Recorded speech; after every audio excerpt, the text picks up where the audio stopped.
دلجیت دوسانجھ کی فلم ستلج کو بھارت میں کیوں بین کیا گیا؟ کشمیر فائلز اور کیرالا سٹوری سینما میں لگ سکتی ہیں تو ستلج کیوں نہیں؟ حالانکہ وہ فلمیں جھوٹ کا پلندہ، پروپیگنڈا تھیں اور یہ ایک سچ ہے۔ سکھوں کے ساتھ بھارت کی ناانصافی کی داستان کتنی پرانی ہے؟ پنجاب کے ساتھ بھارت کی ناانصافی کی داستان کب سے شروع ہوتی ہے؟ بھارت کا آئین سکھوں کو ہندو کیوں گنتا ہے؟ سکھوں کی تحریک کیسے شروع ہوئی؟ گولڈن ٹیمپل کا سانحہ کب اور کیسے ہوا؟ اندرا گاندھی کو اس کے اپنے ہی باڈی گارڈز نے کیوں مار دیا؟ اس کے بعد پنجاب میں سکھوں پر کیسے کیسے ظلم ہوئے، نوجوان کیسے غائب کر کے مار دیے گئے جو آج تک لاپتہ ہیں۔ جسونت سنگھ کھالڑا کون تھے؟ ان کی جدوجہد کیا تھی؟ ان کا انجام کیا ہوا؟ سکھوں پر ظلم 50 سال بعد آج بھی ویسے ہی جاری، بھارت کی جمہوریت کا گھناؤنا سچ۔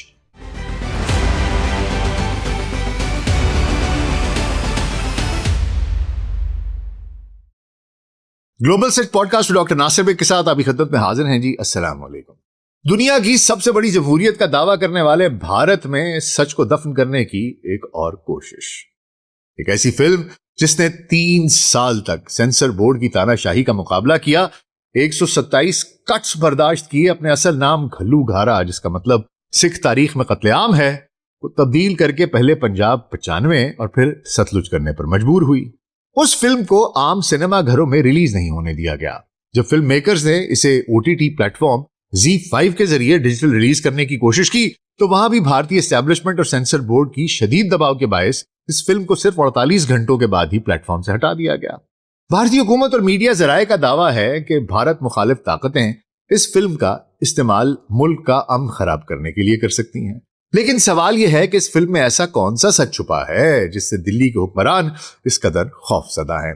اور اگر بھارت میں کشمیر فائلز اور کیرالا سٹوری جیسی پروپیگنڈا فلمیں ریلیز ہو سکتی ہیں، جھوٹ ہو سکتی ہیں ریلیز، تو ستلج کیوں نہیں؟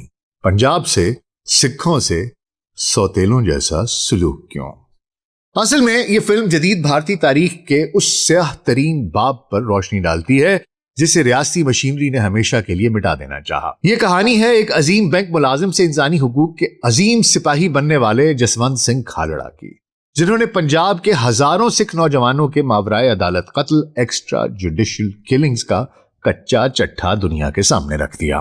آج تاریخ کے ان اوراق کو پلٹتے ہیں جہاں سے اس پورے تنازع کا آغاز ہوا، اور سمجھتے ہیں کہ 1947 سے 1980 تک اور 1980 کی دہائی سے شروع ہونے والا یہ خون کا کھیل آج کینیڈا اور امریکہ کی دھرتی تک کیسے پہنچ گیا۔ تو حضور اگلے 10 سے 15 منٹ کے لیے دھیان ذرا ادھر، اور اگر ہمارا کنٹینٹ پسند آ رہا ہے تو ویڈیو کو لائک اور چینل کو سبسکرائب کر دیجیے گا۔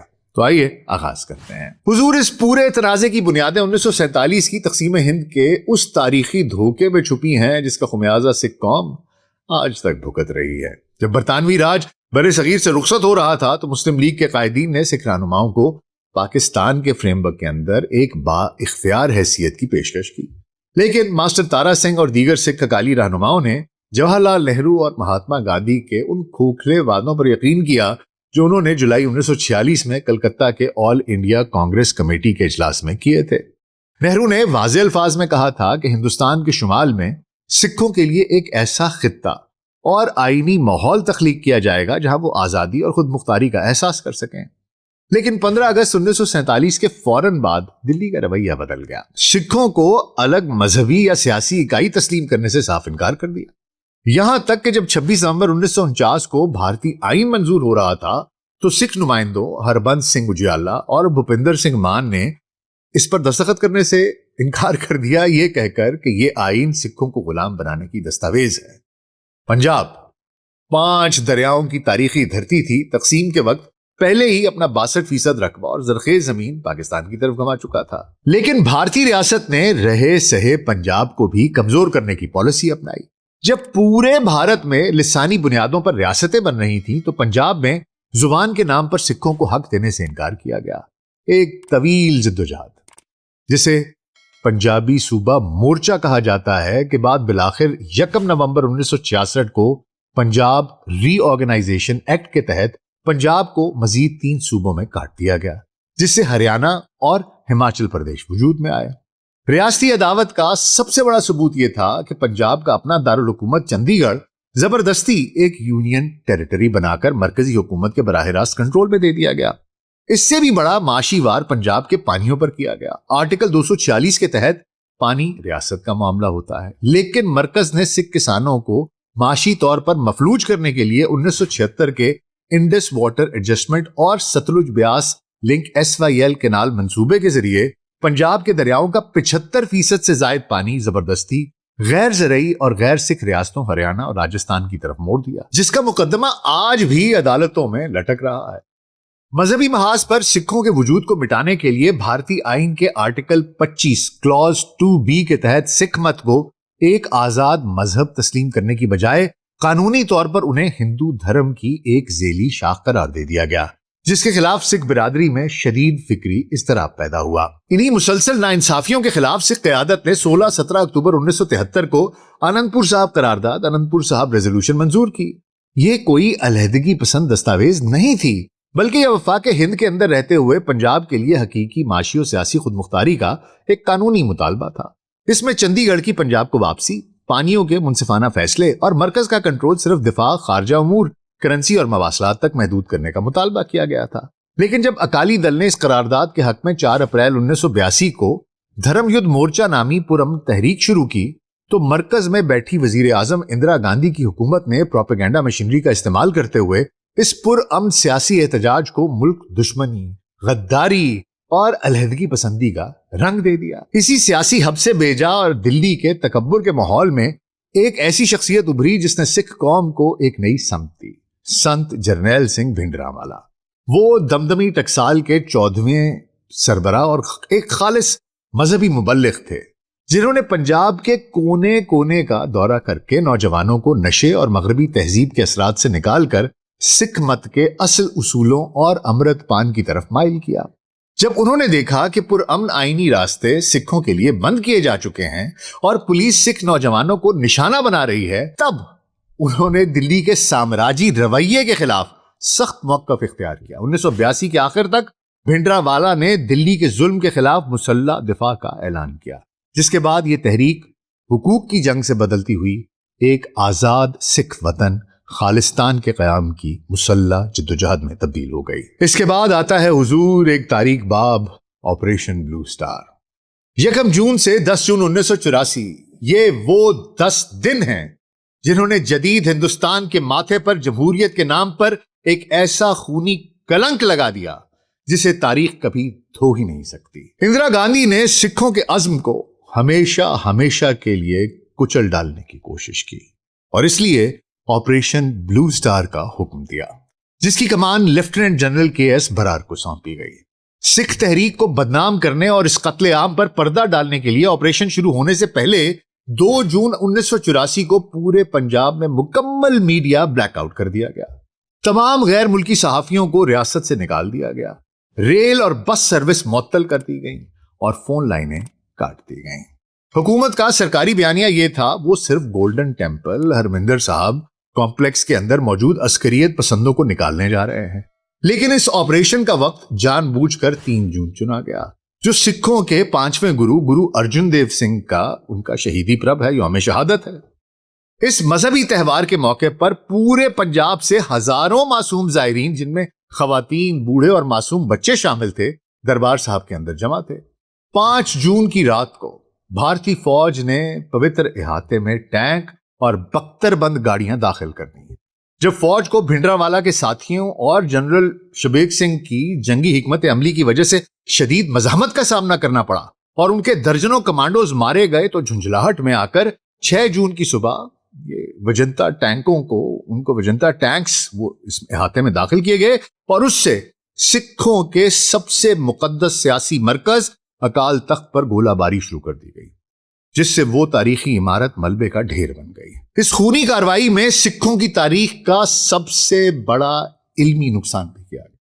سکھ ریفرنس لائبریری کو، جس میں گرو صاحبان کے اپنے ہاتھوں سے لکھے ہوئے قدیم نسخے موجود تھے، جان بوجھ کر آگ لگا دی گئی۔ 6 جون